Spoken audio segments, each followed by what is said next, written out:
Hello everyone. आज की video की प्लेलिस्ट है अष्टांग हृदय, जिसमें हम लोग अष्टांग हृदय में क्या पढ़ने वाले हैं। सबसे पहले ये वीडियो इतनी प्रोडक्टिव रहेगी कि हम लोग साथ साथ ना फर्स्ट ईयर बीएमएस के स्टूडेंट होते हैं तो आपको नहीं पता होता पीजी में क्या इंपॉर्टेंट है।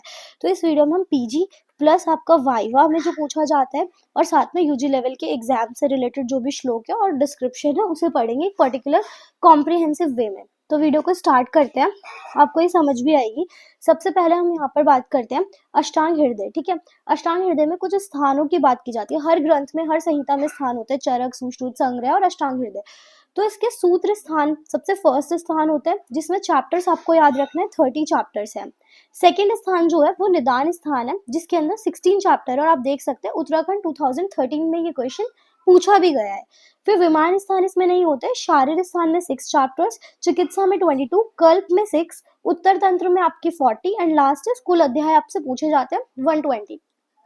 और ये आपसे ना वाइवा में भी पूछा जाता है, ऐसे मैम आपको दे देंगे निदान स्थान में बताओ कितने चैप्टर है, सूत्र स्थान में कितने चैप्टर्स है। तो ये एक थोड़ा इंपॉर्टेंट बात थी, इसलिए मैंने स्टार्ट करने से पहले से यहाँ पे बताया है।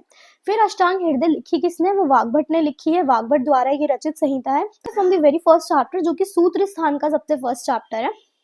इसमें अगर हम देखें, सूत्र का मतलब होता है एक थ्रेड की फॉर्म में जो हम बहुत सारी चीजों को बाइंड अप कर दे, बहुत सारा कुछ है उसको एक सार, एक छोटी कंसाइज फॉर्म में जब लिख दे तो सूत्र की फॉर्म में पूरा लिखा गया है। मतलब श्लोक के अंदर बिल्कुल कॉम्प्रिहेंसिव तरीके से बहुत सारी डिटेल वाली चीजें एक श्लोक मात्र में हम लिख के उसे याद कर लेते हैं तो वो इजी रहता है। तो सूत्र अध्याय, तो इसको हम सार समुच्चय ग्रंथ बोलते हैं इसी वजह से, और सार उत्तरोच्चय ग्रंथ भी बोलते हैं। इसका फर्स्ट चैप्टर का नाम आपको याद रखना है, दैट इज आयुष काम्य अध्याय। बीएचयू 2016 का ये क्वेश्चन भी था, तो ये आपको पता होना चाहिए और यही वाइवा में पूछा जा सकता है। और आप लोगों के पीए वगैरह होते हैं उसमें ये बेसिक बेसिक से क्वेश्चन ही पूछते हैं, तो इसको लर्न कर लो यहीं पे। फिर आता है कि इसका संदर्भ जो पूछते हैं ये आपसे बहुत इंपॉर्टेंट है। आयुर्वेद का प्रयोजन के नाम से आपके डिटेल क्वेश्चन में भी आते हैं, यूजी लेवल के एग्जाम में तो आता ही है, साथ साथ में बहुत बेसिक सा श्लोक है जो हर कोई आपसे एक्सपेक्ट करता है, आपको याद होना चाहिए। तो ये वाइवा और पीजी में इसका रेफरेंस भी पूछते हैं। जो पीजी एग्जाम है उसमें अष्टांग हृदय सूत्र फर्स्ट का आपको ये श्लोक लिख के दे देंगे, इसका रेफरेंस क्या ये याद होना चाहिए और श्लोक तो याद करना ही है। श्लोक क्या है, आयु काम्यम अनेन धर्मार सुख साधनम आयुर्वेदो उपदेशो विदेही परमाद्रह। तो ये श्लोक बहुत इंपॉर्टेंट है। अब इसकी अगर हम बात करें, देख सकते हैं ये आपके अष्टांग हृदय की बुक है। यहाँ पर सबसे पहले अर्थात आयुष काम्य अध्याय की व्याख्या इसमें की गई है। आयुष काम्य का यहाँ पे मतलब बताया गया कि आयु की कामना करने वालों के लिए जो भी चीज हितकर है, मतलब जो भी चीज इंपॉर्टेंट है इस अध्याय में उसके बारे में बताया जाएगा। तो अथ जो वर्ड होता है वो एक पूछा जाता है, ये भी अथ जो है वो मंगलवाचक शब्द है, ये इंपॉर्टेंट है। उसके बाद आता है इसकी आयुष काम्य अध्याय के अंदर ही ये वाला जो श्लोक है किस फॉर्म में आता है कि आयुर्वेद का प्रयोजन क्या है, ऐसे क्वेश्चन आ सकते हैं यूजी में। साथ में इसका श्लोक आपसे पूछ सकते हैं। तो यहाँ पे भी मैंने बताया आयु काम्यम अनेन धर्म अर्थ सुख साधनम। फर्स्ट वर्ड इज धर्म, second is earth, third is सुख। तो धर्म, अर्थ और सुख की जो नामक इन 3 पुरुषार्थ, ऐसे पूछते हैं 3 पुरुषार्थों का साधन क्या है, मतलब इनकी प्राप्ति आयु है। जब हम लोग आयु की बात कर रहे हैं तो जो धर्म, अर्थ, सुख, साधन नामक इन 3 पुरुषार्थों का साधन, प्राप्ति का उपाय आयु है। अतः आयु की कामना, जो आयु चाहते हैं अच्छी सुख आयु, मतलब आयु तो सबके पास है लॉन्गिविटी, लेकिन एक सुख आयु की अच्छे से जो हमारी एज है वो बहुत अच्छे से हमारी लॉन्गिविटी हो, साथ में अच्छे से निकले हमारी लाइफ, तो आयु की कामना करने वाले पुरुष को आयुर्वेद शास्त्र में निर्मित उपदेशों का आदर करना चाहिए। तो इसके बारे में ये बताया गया।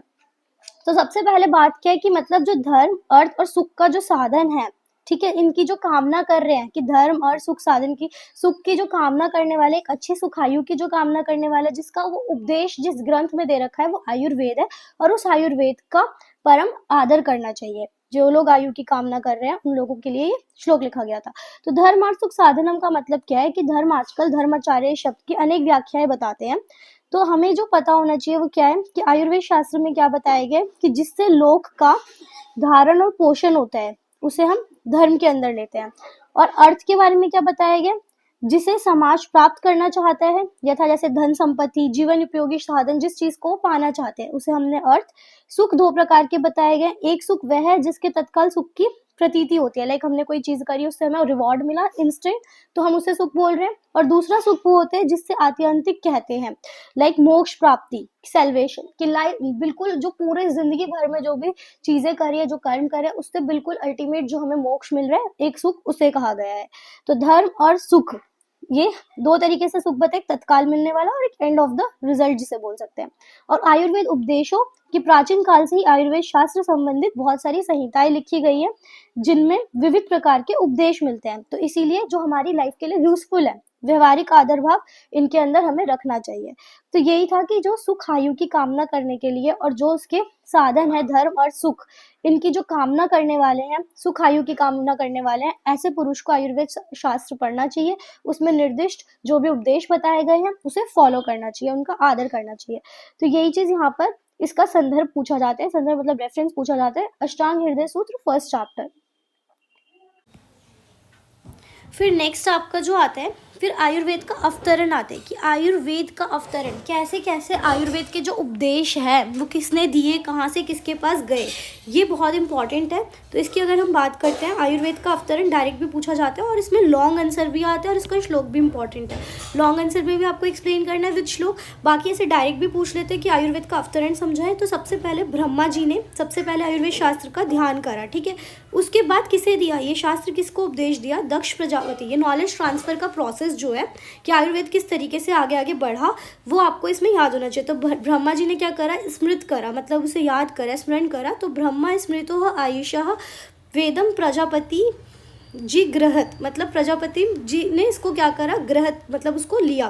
तो यहाँ लिखा हुआ है ब्रह्मा जी ने सबसे पहले आयुर्वेद शास्त्र का स्मरण करा, फिर उसको दक्ष प्रजापति ने ग्रहण करा अथवा उसको पढ़ाया गया। फिर दक्ष प्रजापति जी से कहा गया वो अश्विनी कुमारों पे गया, फिर अश्विनी कुमारों ने देवराज इंद्र को पढ़ाया, ये आपके फोर्थ यहाँ पर उन्होंने फिर पुनर्वसु आत्रेय, देन वहाँ पे आगे के जो महर्षि है उन पे ये ज्ञान गया। तो आत्रेय के 6 शिष्य होते हैं, इसकी भी मैं आपको भी ट्रिक बताती हूँ याद करने की। उन 6 शिष्यों पे ये ज्ञान फर्दर ट्रांसफ़र हुआ। फिर इसके बाद इसी तरीके से आयुर्वेद अलग अलग तंत्रों में, अलग अलग शास्त्रों में इसकी रचना हुई। तो कोई संहिता किसी ने लिखी है, इस तरीके से आपको ये बताया गया है। तो सबसे पहले यहाँ पर आपको ये ऑर्डर याद होना चाहिए। सबसे पहले क्या है, ब्रह्मा जी, ब्रह्मा जी से वो ज्ञान किस पे गया है, दक्ष प्रजापति। फिर दक्ष प्रजापति के द्वारा कहाँ गया, अश्विनी कुमारों, अश्विनी कुमारों के बाद इंद्र, ठीक है। तो इसका ऑर्डर है ब्रह्मा जी, दक्ष प्रजापति, दक्ष प्रजापति के बाद अश्विनी कुमारों, तो बड़ा आपको याद रखना है। इसके बाद ये ज्ञान इंद्र पे गया, इंद्र से ये गया है पुनर्वसु आत्रेय, ठीक है। फिर पुनर्वसु आत्रेय के फर्दर कितने शिष्य थे, 6। उन 6 शिष्यों के नाम अगर हम देखें, अग्निवेश, भेड़, फिर जतुकर्ण, उसके बाद पराशर और हारित, ठीक है। और लास्ट वन इज शार्पाणी। ये 6 शिष्य थे इनके। तो सबसे पहले आपको बड़ा कौन थे, बड़े इंद्र थे, वो पेरेंट थे, ठीक है, बड़े इंद्र। तो बी से ब्रह्मा जी, दक्ष प्रजापति, अश्विनी कुमार और इंद्र, फिर पुनर्वसु आत्रेय। उनके कितने शिष्य थे, तो बीजेपी यहाँ पे आएगा एक आपका अग्निवेश, फिर बीजेपी से भेड़, जतुकर्ण, पारशर, बीजेपी हैज़, लास्ट में क्या है HS, जिसमें क्या आएगा आपका हारित एंड शार्पाणी। तो बीजेपी हैज़ से आप ये ट्रिक से आप याद कर सकते हैं और ये आपसे पूछा भी जाता है, तो ये इंपॉर्टेंट है। अब नेक्स्ट आपको पता है अष्टांग हृदय का क्या स्वरूप है, ये पूछ सकते हैं। किसने लिखा है, महर्षि वाग्भट का कथन है। इधर उधर जितने भी बिखरे हुए प्राचीन हमारे तंत्र थे, उत्तम से उत्तम, उन सबका कंक्लूजन, सार भाग लेकर उन्होंने एक उच्च संग्रह किया, रचित, जिस संग्रह का नाम है अष्टांग हृदय। इसमें प्राचीन तंत्रों में वर्णित विषय का ना अत्यंत संक्षेप है, ये भी पूछते हैं, ना ज़्यादा कंक्लूसिव फॉर्म, मतलब बहुत शॉर्ट में भी नहीं है और ना ज़्यादा डिटेल है, एक बिल्कुल अप्रोप्रिएट तरीके से इसे सिद्ध करा गया है। इसको इसलिए हम अष्टांग हृदय नाम देते हैं। अब अष्टांग हृदय के भी 8 अंग होते हैं, मतलब 8 फर्दर डिविजन्स या 8 उसके सब डिविजन्स जिसे बोल सकते हैं। तो आयुर्वेद के 8 अंग नाम से भी पूछते हैं कि आयुर्वेद के 8 अंग, और ये आपसे लास्ट टाइम मतलब बिल्कुल फाइनल ईयर तक भी पूछते रहेंगे। सबके अकॉर्डिंग अलग अलग ऑर्डर है। तो ये वाग्भट के अकॉर्डिंग क्या थे, काय बाल ग्रह, ऊर्ध्व अंग शल्य, दंष्ट्र, जरा वृषान, मतलब सबसे पहला जो अंग है, सबसे पहला सब्जेक्ट दैट इज काया चिकित्सा। काय चिकित्सा केसी होता है, जिसमें आप जनरल मेडिसिन के बारे में पढ़ते हैं। सेकंड जो लिखा है बाल तंत्र, पीड्स, जिसको हम कुमार भृत्य बोलते हैं। थर्ड वन इज गृह चिकित्सा, जैसे भूत विद्या भी बोलते हैं, टॉक्सिकोलॉजी भी बोल सकते हो, अगत तंत्र जिसे बोल सकते हैं। नेक्स्ट इज ऊर्ध्वांग चिकित्सा, शालक्य तंत्र। ऊर्ध्वांग मतलब ऊपर, जो भी हमारे अबव क्लैविकल जो भी ऊर्ध्व जत्रु रोग होते हैं, जिसमें हमारा सर आ गया, सिर, शिरा रोग, नस से, नाक से रिलेटेड, ये सारे। तो ENT, शालक्य आपका ENT सब्जेक्ट हो गया।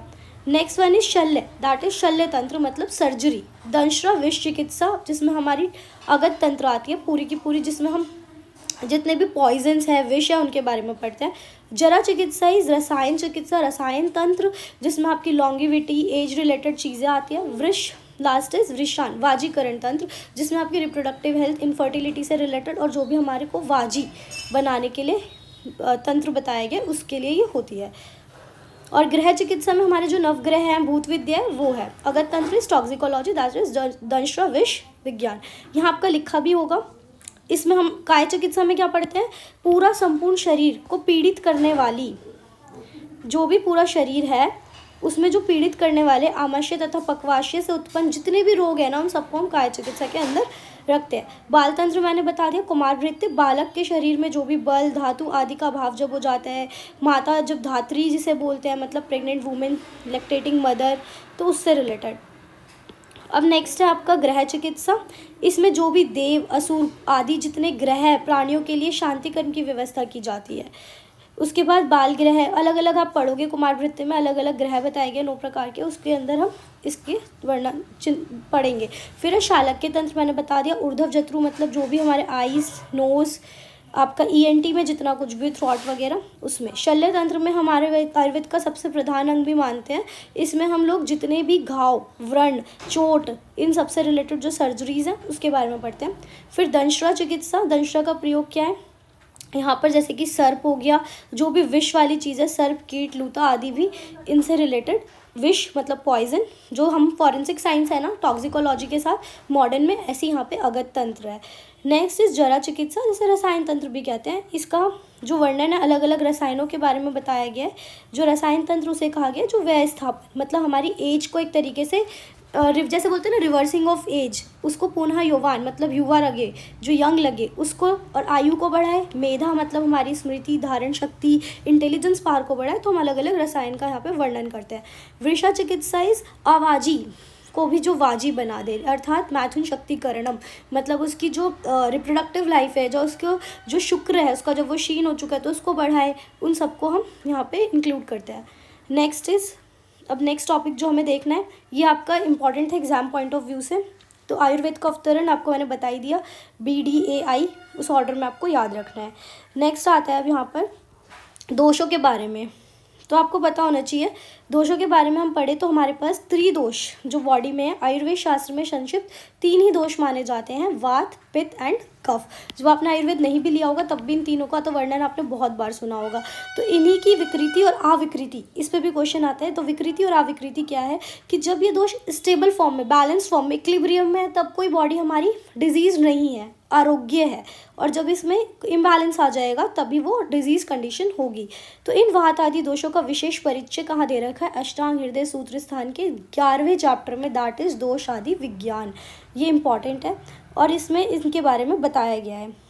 अब हमारी बॉडी जो है 5 महाभूतों से बनी है। 5 महाभूत आपको पता होगा, वो उसी के बारे में अब यहाँ पे वर्णन है। पहले तो 3 दोष के बारे में हम देखते हैं कि क्या बताया गया है। तो ये वाला श्लोक इंपॉर्टेंट है, विकृत अविकृत देहम धनंती ते वर्तयंती च। क्या बताया गया, विकृत अविकृत देहम घनंती ते वर्तयंती च, मतलब ये 3 दोष, विकृत मतलब 3 दोष कौन से, वात, पित्त, कफ। असम अर्थात बढ़े हुए हों, मतलब अपने नॉर्मल स्टेट से वो चीज़ बढ़ गई है या फिर कम हो गई है, क्षीण हुए हैं, तो अब तो शरीर का क्या करेंगे, वो विनाश कर देते हैं। और अविकृत मतलब उनमें कोई डिफॉर्मिटी नहीं है, जैसे नेचुरल स्टेट है उसी में वो फिक्स है, तो जो जीवन दान है उसको करते हैं, मतलब हम हेल्दी रहेंगे। और अगर ये विकृत अवस्था में है, मतलब इनके नॉर्मल स्टेट या तो बढ़ चुका है या कम हो चुका है, तो विकृत अवस्था में क्या करेंगे, डिजीज़ क्रिएट करेंगे। तो इसी के बारे में लिखा गया है। क्या लिखा गया है, दोषों का अपना एक स्वभाव क्या है, ये कहना थोड़ा कठिन है क्योंकि ये मनुष्य के आहार विहार पे निर्भर करते हैं। हम जो खा रहे हैं, पी रहे हैं, जिस तरीके से हम रह रहे हैं उस पर डिपेंड करता है। तो वात, पित्त, कफ नाम के केवल दोष ही नहीं अपितु इन्हें धातु भी कहते हैं, क्योंकि शरीर को ना धारण भी करते हैं।